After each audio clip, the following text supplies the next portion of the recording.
65-kun e'tibor bo'lmasa.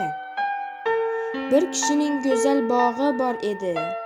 Unda dunyoning eng go'zal gullari o'stirilar. Bog'boni o'z ishiga juda e'tibor bilan yondashardi.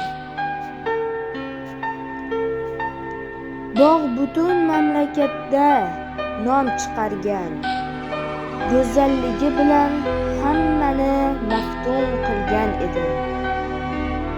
Kunlarning birida haligi kishi tijorat safariga chiqdi va safardan 1 yildan so'ng qaytdi.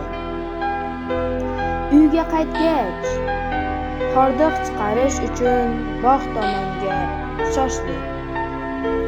U yerda go'zalliklar uni bir zumda bog' charchog'idan xalos qilishiga ishonardi. Bog'ga kirib ne ko'z bilan ko'rsinki, uning avvalgi tarovatidan asar ham qolmabdi. Bog'bonni chaqirtirib, buning sababini so'radi. Bog'bon esa shunday javob qildi: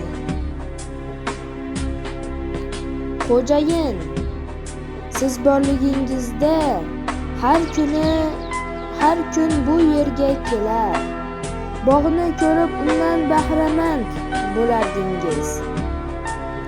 Gullarga, mehnatimga tahsin aytardingiz. Siz ketgandan keyin hech kim gullarga ham, mening ishimga ham qaramadi.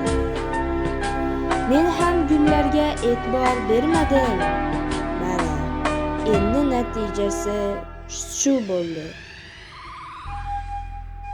Har bir narsaga e'tibor muhtoj bo'ladi. Ayniqsa odam bolasi. Hayo 2 xil bo'ladi. Siz bilan odamlar orasidagi hayo, Alloh bilan sizning orangizdagi hayo.